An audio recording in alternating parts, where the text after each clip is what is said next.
Lo que vas a escuchar a continuación es una historia real. Y si crees que se trata de un mito, déjame decirte que hay imágenes que comprueban que esto pudo pasar en verdad. Y la documentación te la haré saber y ver en este mismo video. Pero primero, escucha.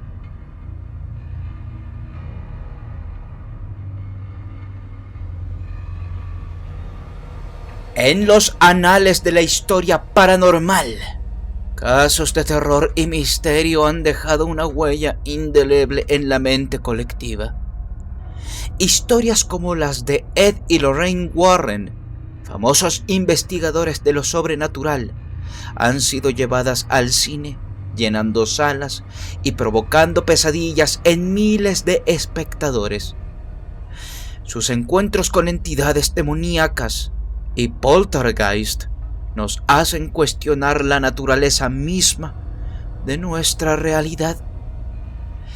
Sin embargo, existen relatos menos conocidos, pero igualmente enervantes, que desafían nuestra comprensión y nos arrastran hacia el abismo de lo desconocido.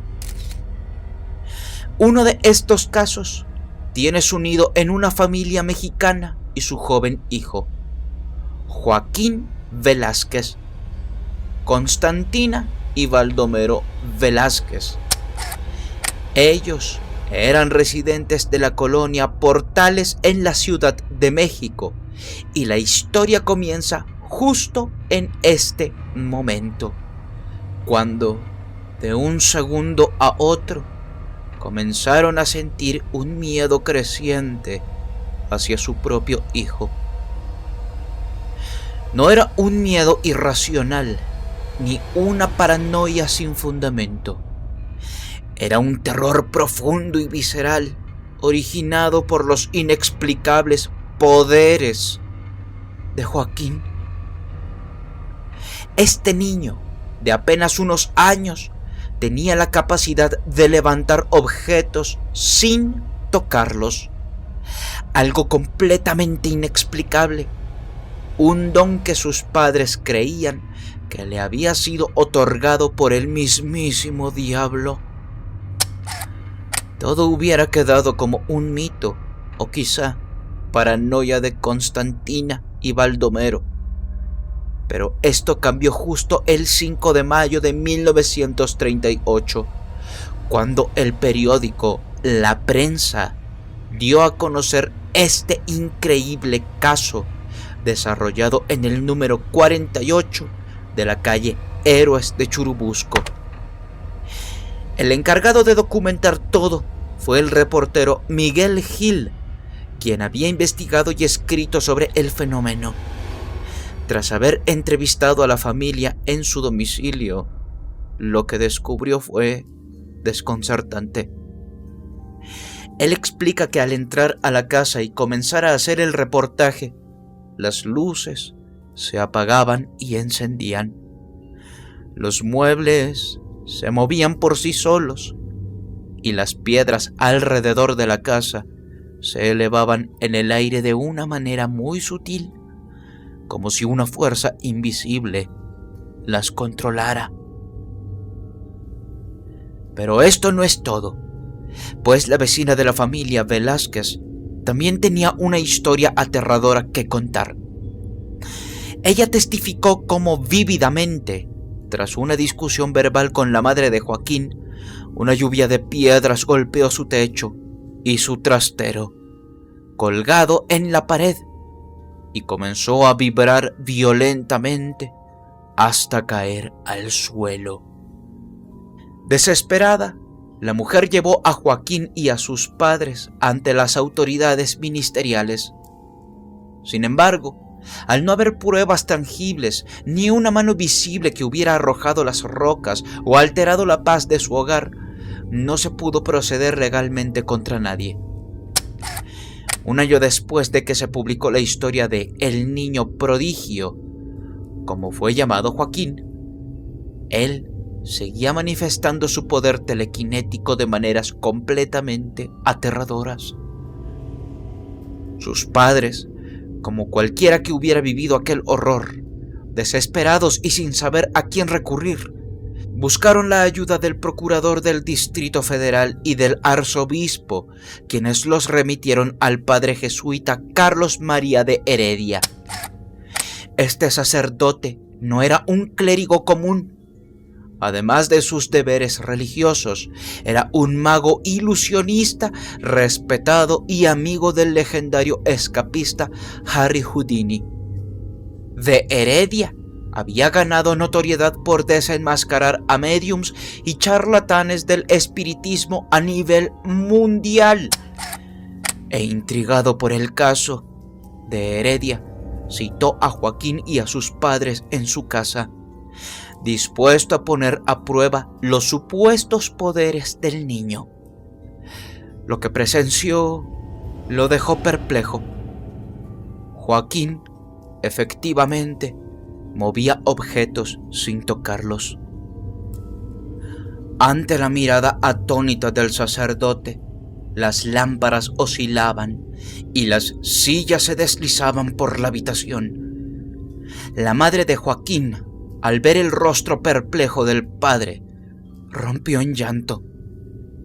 De Heredia, en un intento de consolarla, le dijo que no había razón para temer, pues lo que presenciaban era una manifestación del poder de Dios. No obstante, el padre Carlos decidió que era prudente buscar una evaluación médica y mandó a Joaquín con el reputado doctor de la época, Ángel Quevedo Mendizábal.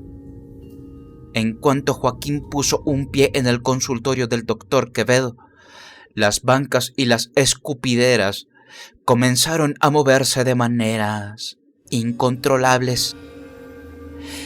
El doctor, desconcertado y atemorizado, rechazó el caso y se negó a continuar con la evaluación. La noticia del niño prodigio se esparció rápidamente y el 5 de mayo de 1938, miles de mexicanos conocieron su existencia a través de las páginas de la prensa. La casa de la familia Velázquez se convirtió en un imán para curiosos y desesperados que buscaban favores de Joaquín, desde ganar la lotería hasta hacer que el marido infiel regresara al hogar. Pero lo más significativo fue la intención que el niño atrajo de las máximas autoridades de la salud física y mental de la época: la Academia Nacional de Medicina. Durante varios días, los médicos de la academia, entre ellos Enrique Aragón, Ignacio González Guzmán, Samuel Ramírez Moreno, Leopoldo Salazar Viniegra, Ramón Pardo, Fernando Ocaranza, José Joaquín Izquierdo y Alfredo Millán, director del Manicomio General, debatieron intensamente sobre los poderes de Joaquín. La discusión se polarizó rápidamente. Mientras unos aseguraban que todo era una estafa, otros defendían la autenticidad del caso y argumentaban que debían investigarse a fondo todos estos sucesos. Sin embargo, ante la falta de pruebas concluyentes y presenciales, la academia decidió cerrar el caso, etiquetando a Joaquín como un charlatán más. Pero la historia no terminó ahí, pues Miguel Gil, el reportero, y Miguel Casasola, el fotógrafo, junto con otros testigos, regresaron a la casa de Joaquín para realizar nuevas pruebas. Determinados a obtener evidencias irrefutables, entintaron las manos del niño para asegurarse de que no las usara durante la demostración. Sentaron a Joaquín frente a una mesa y le pidieron que la levantara sin tocarla. El escenario estaba preparado. El fotógrafo se colocó frente a la mesa. Otras personas se posicionaron a la derecha del niño. El reportero Miguel Hill se situó a la izquierda y varios testigos más cubrieron todos los puntos del patio de la casa de Joaquín. No quedó ni un solo ángulo sin vigilancia. Y entonces, delante de todos, Joaquín elevó la mesa sin usar las manos, codos o piernas. Y las fotografías capturaron este momento extraordinario, inmortalizando el encuentro entre la ciencia y lo inexplicable.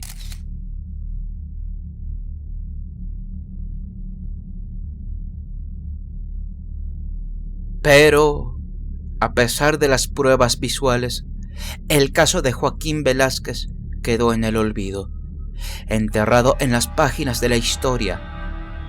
Sin embargo, aquellos que presenciaron su poder y los que aún hoy descubren su historia no pueden evitar sentir un escalofrío recorriendo su espalda. ¿Qué fuerzas movían realmente los objetos?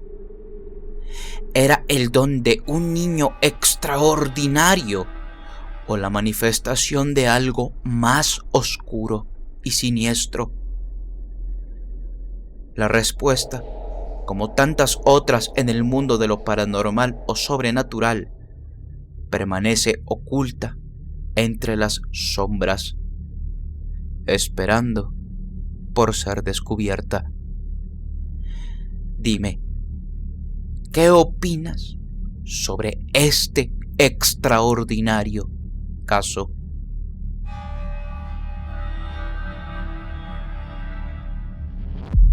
Si el video te pareció interesante, apreciaría mucho tu like. Aquí te dejo otros videos que pueden ser de tu agrado. Sígueme en mis redes sociales para que estemos en contacto. Los links están en la descripción. Soy Davo Valkrat y fue un placer haberte acompañado esta velada.